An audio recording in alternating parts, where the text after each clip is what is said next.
than before.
Bless you.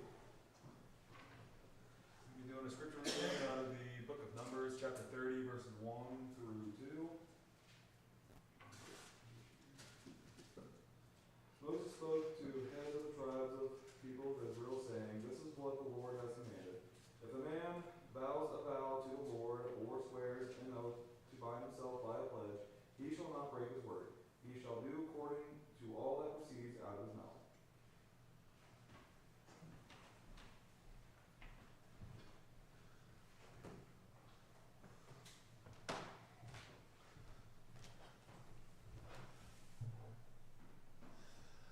Good morning. It's great to have the opportunity to speak before you here this morning. It's always been a privilege and something of honor to be able to be the preacher for you here at the Westside Church of Christ.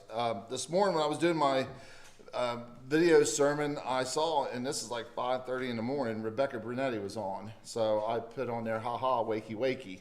And she started laughing and she just wanted me to express to you how greatly appreciative she is for calls and visits and just reaching out to her to see if she's okay. And I have no doubt in my mind Bob and Dorothy feel the same way. And I think it's very encouraging that this congregation tries to reach out and tries to help their brethren, especially these difficult times of need. And with that being said, I'd ask you to also remember Laura and her family as they had a sudden passing of a cousin, and I would ask you to remember them in your prayers too. Many things have happened this week for me. I had a brother that was a preacher friend of mine that he was sweating, and he went to the doctor and found out he was getting ready to have a heart attack, and it was around the widowmaker. That's the infamous valve that we're all familiar with. And I just kept thinking about how many of my preaching brethren are leaving this world. And you know, Albert's not young. Tim Fleeman, as a friend of mine, he's not doing well now either. And I keep thinking about my preaching brethren and no one there to replace them, and the evangelism that is kind of wearing away. And then you have something like last night happening. And I was at a concert when I heard about the assassination attempt of President Trump, or former President Trump. And it goes back to those very first principles that we talked about here in our Bible study. And this is why we need to keep not only praying for our country, but praying that we come back like the people of Israel, to come back to try to seek God, because this is where we're losing it. And it needs not only to be brought back to ourselves as individuals, but it also needs to be brought back to our evangelism too. So while you're making prayers for this country to be better, not only safety-wise and physically and mentally and financially, let's also remember it spiritually as well. So with those things being said, let's talk about our message this morning. We're going to talk about vows, and it just continues in our study there in Matthew chapter 5. And as we see there about vows, we talked about vows, and we see there's just a variety of things. And Stephanie brought up the Pledge of Allegiance, and just a couple things that just never really came to mind. I was thinking about weddings, and I was thinking about the vows that we find in the Bible. And we see that this is not something that is just lightly taken. It's not something that we just glance over when we look through this particular chapter. We see that this is something that is committed, and we go back to that verse there in verse 37, which says, let your yea be yea and your nay be nay. And it has great importance to having your yea be yea and your nay be nay. Think about when it comes to a vow or a pledge, and you see that God is trying to remind us that there is a promise that needs to be kept. And if you don't keep it, if you don't absolutely keep it, then it's considered hypocrisy. And we see this as hypocrisy towards God, because God has held this to you, and violating that or profaning that vow is profaning against God and profaning against his holy name. Whether it's our marriages or our promises, we see that in this society we have taken these things very loosely followed. And what I want to look at here today is when we look at some of these vows that I found in Scripture, and you can see some negative connotations to just about every one of them. Now, it's not trying to look down on any of these individuals, but it should make us kind of re-examine ourselves when we make these kind of commitments, what value God finds in them. And kind of reminds us too what we should be as individuals before we even try to make an oath or try to make a vow. So what I want to start off here this morning is in Genesis chapter 28, verses 20 through 22. And this is the infamous Jacob's ladder dream. You see that Jacob took a stone, he fell asleep, and he went to dream, and then he sees this ladder go into heaven, and he sees the angels of God going up and the angels of God coming down. And we see that God reminds him here, he goes, I am the Lord, the God of Abraham your father, and the God of Isaac, and the land on which you lie on I will give to you and your offspring. And then he makes this oath. He makes this vow. And he says, if God will be with me and will keep me in this way that I go, and will give me bread to eat and clothing to wear, so that I come again to my father's house in peace, then the Lord shall be my God. And this stone, which I have set up for a pillar, shall be God's house, and all that you give me, I will give a full tenth to you. And the thing that kind of bothers me here is this kind of vow. He says, the Lord shall be my God if you do these things first. And the problem I see with Jacob's vow is, does he forget that God has already told him that he would be with him? Why make another vow if God has reassured him? And not only God, but also Jacob's father, Isaac, has told him, as long as you do these things, I'll be with you. It's not only confirmed by God, but it's also confirmed by Isaac. Why in the world would you have to make this other vow? And that's kind of like the idea that we have when it comes to making vows. We think we got to put some kind of emphasis all the same way. We say that we need to be more committed to God, and therefore I'll make this vow as long as God is willing to take care of me. Or we'll say to ourselves that as long as you make me fruitful, and as long as you let me have the things that I want, then I will be with you. And God is trying to remind us, as often as you see it throughout the Old Testament in particular, as long as you follow me, I will be with you. You don't have to make a vow. Just do what I ask you to do. I talked about there this morning about how when we kind of make these vows and we loosely break them, there is a broken trust in that. And it becomes a pattern that we just keep on doing these things, and we have to emphasize more on our oaths, emphasize more on our vows. We think we have to go some lengthy speech, or as Darren points out, we got to put people in the game that we will swear by these individuals. And God reminds us, he goes, just do what I ask you. Just do what I have told you in the word to do. And I find Jacob's vow, he just forgets about anything that God has told him beforehand. And keep in mind about this too. If you look at the book of Genesis, Jacob wasn't a very great individual either. I know he is the father. I know that the God is the father of Abraham and Isaac and Jacob, but Jacob done some things I just do not agree with. But keep in mind that God is trying to encourage you and I that you don't have to make some confirmation. All he wants from you is a transformation. That's what we see in the book of Romans. And we see the Apostle Paul tell us, if we really want to show that we're with God, just do what God has asked you to do. Now go to 1 Samuel chapter 1, verses 10 through 11. And here is Hannah's vow.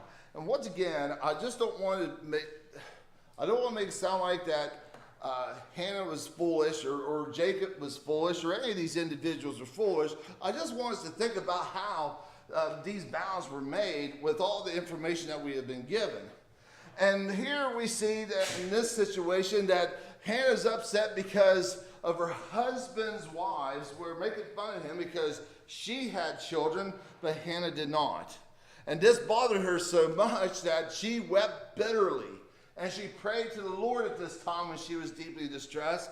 And she vowed a vow saying, O Lord of hosts, if you will indeed look on the affliction of your servant and remember me and not forget your servant, but will give to your servant a son, then I will give him to the Lord in all the days of his life. And no razor shall touch his head. The thing I want us to keep in mind about this is how Eli looks at her. If you go to the next few verses, you see that Eli sees her from a distance. And he sees her lips move, but he can't hear what she is saying. And the conclusion that he has, when he sees Hannah in this kind of emotional mess, he thinks that she's drunk. And he says to her, put away your wine. It's not time for you to drink. And she says, I'm not drunk. And she tells the story. The point I want to get out of this is we think that we have to say something foolish when it comes to our vows. I always thought about how one comedian said the most praying he ever saw was in a Las Vegas casino. And it was because of the mentality that they believe that if God will give them something on the roulette wheel or give them something on the gambling table or give them something in a game of cards, then there's going to be this overwhelming commitment now. And think about how many times we've heard people make these kind of devotional vows that they're going to be more closer to God, more stronger to God, more doing this to God. And they do this vow because they want something that is covetous and foolish. And we say to ourselves, if God gives me this kind of materialistic mindset idea that I have, then I'm going to have this non-materialistic mindset towards God. That doesn't make any sense. But that's how we act when it comes to something that we want all so bad. And maybe God is telling you and I that you don't need it right now. Or maybe you don't need it at all. But we do these kind of crazy ideas, these kind of horrible approaches to see if God is truly there for me. How many times have we heard people say that I have lost my trust in God because I made a promise to him that I would be faithful if he gives me this, and he did not give me this, and therefore I don't follow him now. Well, have you ever considered that maybe it's not something you should have? I tell this story about how I think Carter was very young, maybe 2 years old at the time. And I remember I tried out for this preaching job over in Ohio. And I wanted it bad. I thought this was going to be my step to being a full-time preacher. And I tried really hard. I talked with them, but the one thing that we were both hung up on was they wanted me to move over to where they're at. And I was like, nah, I can't do that. And I waited for that phone call. I was like that girlfriend or boyfriend in high school that, you know, her significant other is out on vacation. You're just waiting for that phone call at 8 o'clock in the evening. I finally got that phone call, and I didn't get it. And I remember how devastated I was not to get it. I didn't want to go to work the next day. I was just all bummed out. Didn't want to talk to anybody. Didn't want to do anything with anybody because this was, I thought, my dream job. And I didn't get it. Maybe you relate to that. Maybe you had that job that you really wanted and you didn't get it. Or there was that guy that you wanted to be with forever and it didn't happen. Or that girl you wanted to be with forever and it didn't happen. Well, guess what? I'm glad it didn't happen now. Hindsight's 20/20, we always say. But I'm glad that didn't happen now because there's a good possibility I wouldn't be here. And I like being here. But we don't put this kind of trust in God that say, let me direct you. If it happens, it happens. If it doesn't, it doesn't. But don't be upset or discouraged because it didn't go about the way you wanted. Because I have, believe it or not, I know we hear that kind of cliche, God has a plan for you. Well, guess what? He does. But we don't put our faith in that because we think our way's better. Or we think that it's not going to give me the things that I desire. But this is why you see constantly throughout the passages that have this faith in him. I am here for you. And that's the thing I get out of Hannah's vow.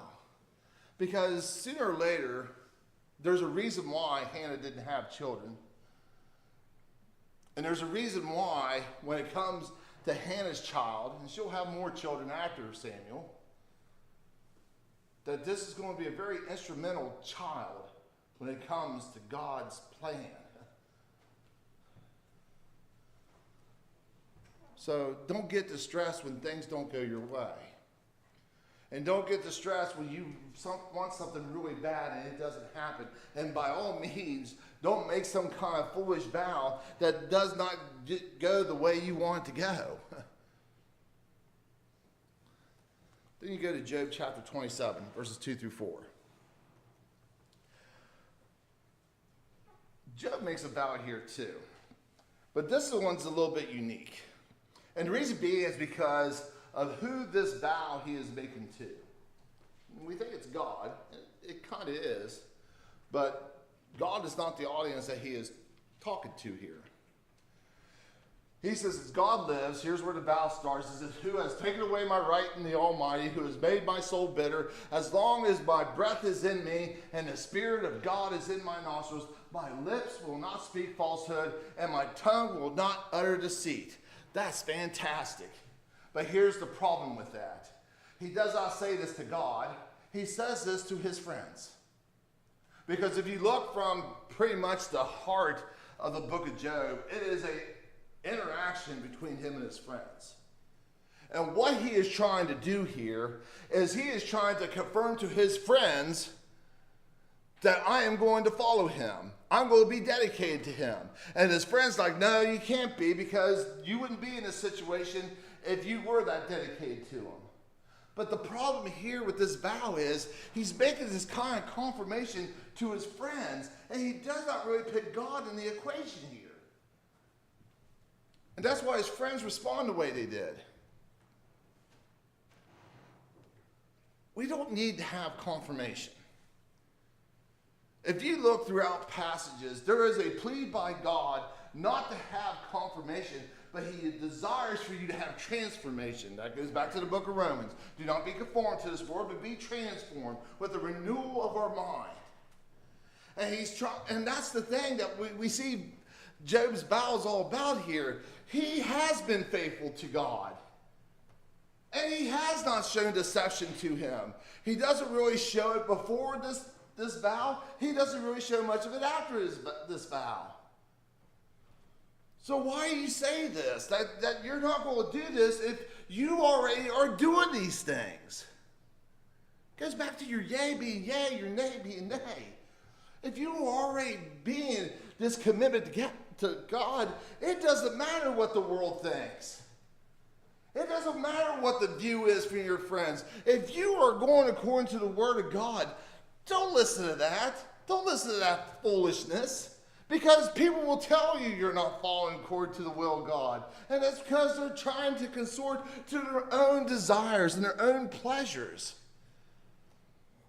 And that's why you see, when it comes to this vow, it's not about trying to confirm this to yourself, to others.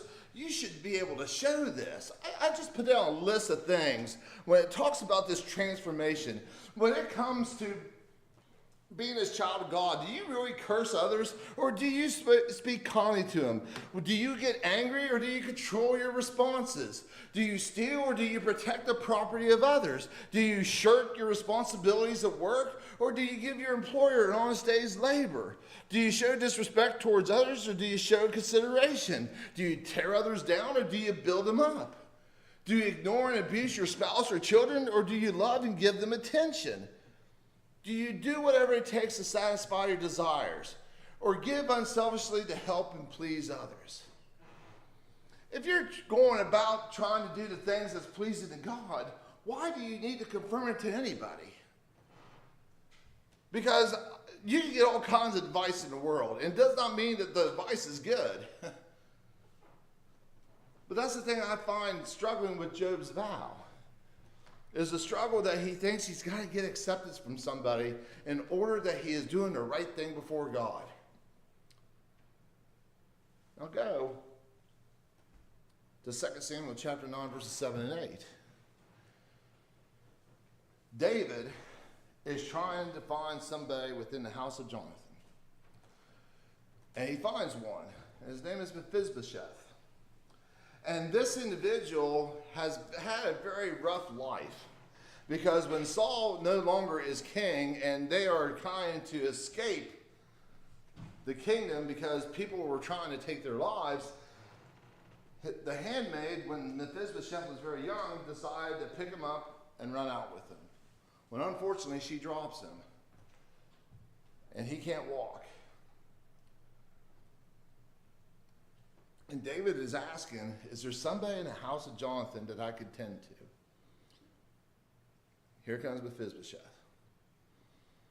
And David says this, he says, do not fear, for I will show you kindness for the sake of your father Jonathan, and I will restore to you all the lands of Saul your father, and you shall eat at my table always. Why, if David is being this kind to him, that Mephibosheth sounds like this? What is your servant that you should show regard for such a dead dog as I? You remember our study in Samuel and Kings. And you remember that David, there's a reason why he didn't get to build a temple. Because he was a violent man. And he was also a very violent man to the household of Saul. Because Mephibosheth is used twice in the scriptures. And some people ask us, well, that's kind of weird, because first he says he's going to take care of him, and then a couple of verses later, he kills him. Well, it's not the same guy. There's a Mephibosheth that's the son of Saul, and there's a Mephibosheth that is the son of Jonathan. And it's detailed. It tells us there, when he kills Mephibosheth, that is the son of Saul. But the one he's taking care of here is the son of Jonathan. Just try to get clarification here. But here's my point. He has killed the sons of Saul. As to do a favor to a neighboring territory. And we all understand that God has told us that David has done some very violent things. And even on his deathbed, he made sure that some of the people that had did him wrong would not live long days.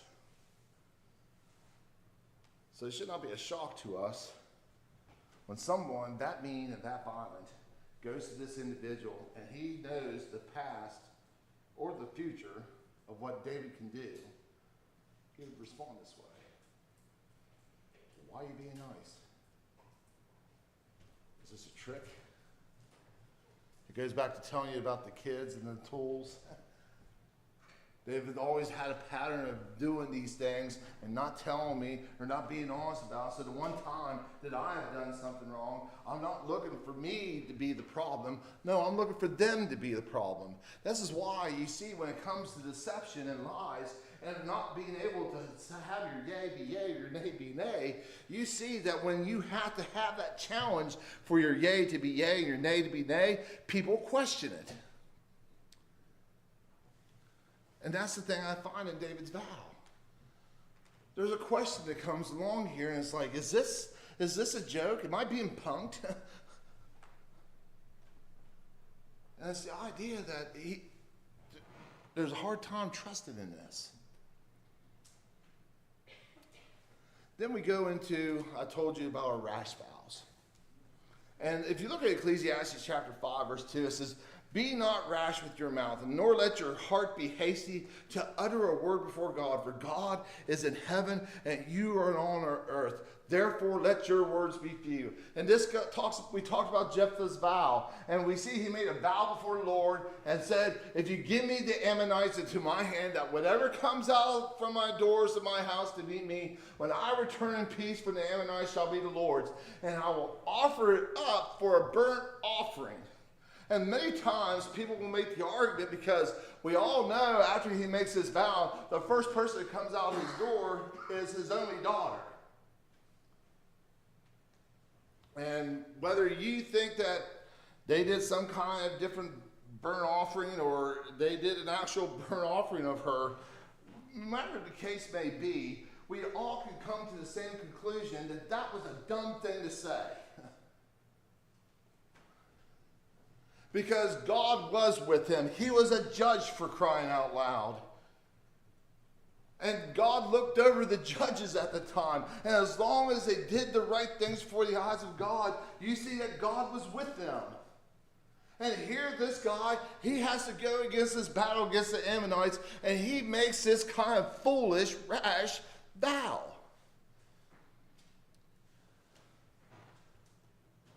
What happened to the trust in the Lord? But here's what we see, though, folks. We see individuals all the time make these kind of crazy promises, these crazy vows, these crazy oaths. And even in Peter's case, we see that he tries to confirm that he is the real thing against Christ, and he makes a curse.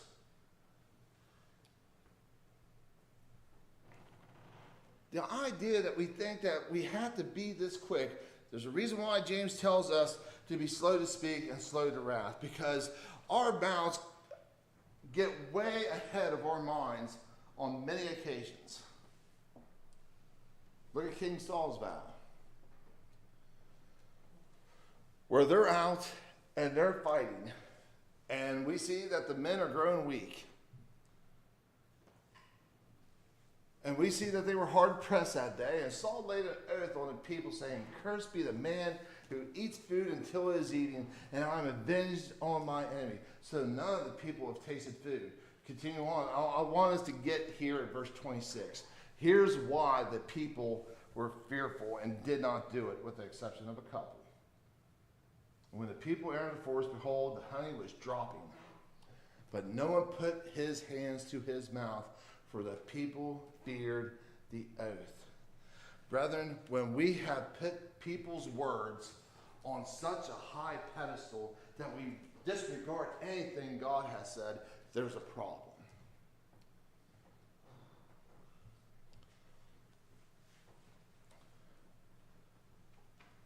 I don't know about you, but when I was growing up in school, I had to learn the Gettysburg Address, and I had to learn the preamble to the Constitution.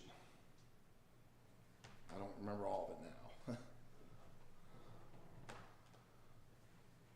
But think about how, when we was growing up, we put value on these things. And there's nothing wrong with reciting the preamble to the Constitution. There's nothing wrong with reciting the Gettysburg Address. But when we put it in this kind of pedestal above God, there's where the problem comes. And it's interesting when Jonathan comes into play here and he breaks that oath, there's not really a repercussion. And we see this decline in King Saul. Because we see that this is one of those points in his diminishing rule over the people of Israel. And then there's Herod Antipas' oath, where we see that this sinful enticement of Salome's dancing, he decides that he is going to go kind of next level when it comes to his oath. And he says to her, he goes, whatever you ask me, I will give you up to half of my kingdom. And he went out and said to her mother, what should I ask?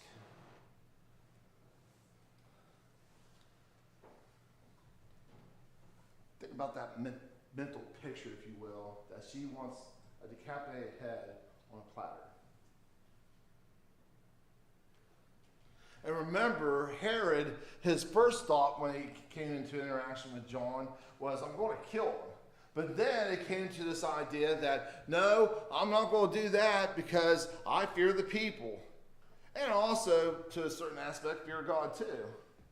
But the sad thing is, though, is he makes this oath and he knows that if he breaks this oath in front of these people, then his credibility is shot. And he's not even thinking about this kind of promise because he is familiar with the old law about when it comes to these oaths. This is why you see the mentality change after he makes this foolish statement. So, a couple things I want us to think here. One, our words should never be our idol. Psalm 141, verses 3 and 4 will tell us, set a guard, O Lord, over my mouth and keep watch over the door of my lips.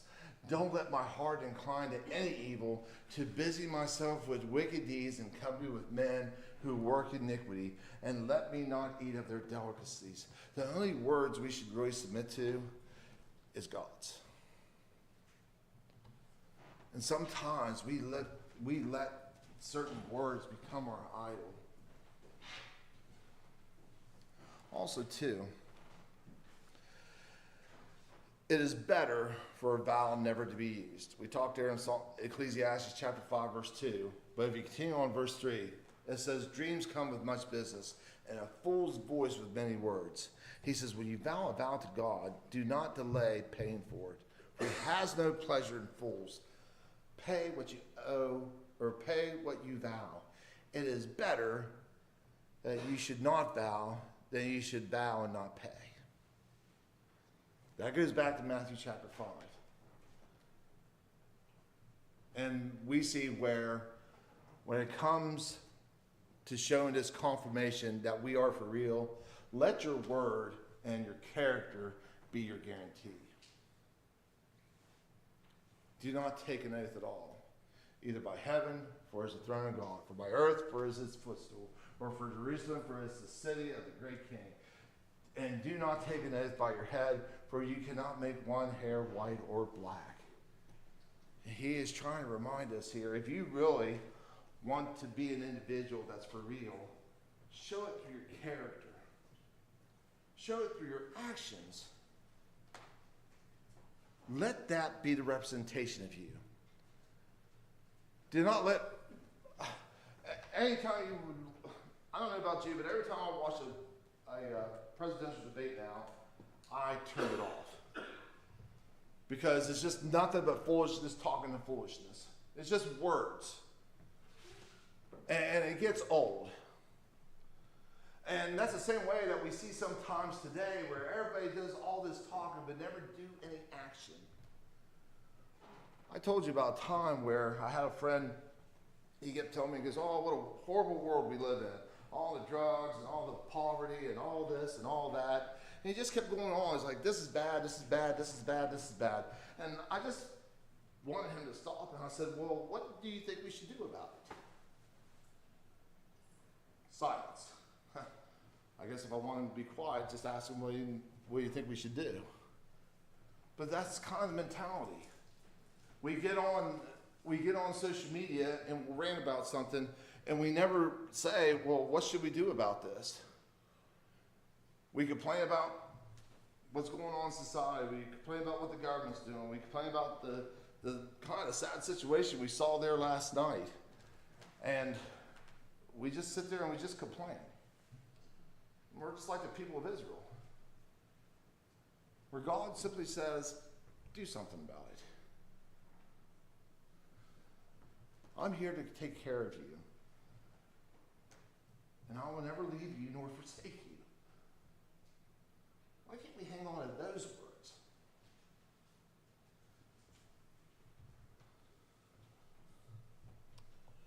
This morning, we have an opportunity to kind of just go by the words that God has said before you and I. Jesus in his ascension says, all authority has been given to me in heaven and on earth. And he says, go therefore and make disciples of many nations, baptize them in the name of the Father and the Son and the Holy Spirit. Teach them to observe all things, and I am with you always, even unto the end. There's the things that we need to go by. Brian, that's for you. But those are the things that we need to go by. Why are we not doing that? May I encourage you, if we want to take those next steps to be a child of God, maybe baptism is a start. Repentance is another. And we have these things available to us right here, right now. And prayer is also available to us. If someone needs something to be done, don't you think prayer should be the kind of the focal point of how we get this ball rolling? So these are available to you here, right now. And if you need to respond, won't you come?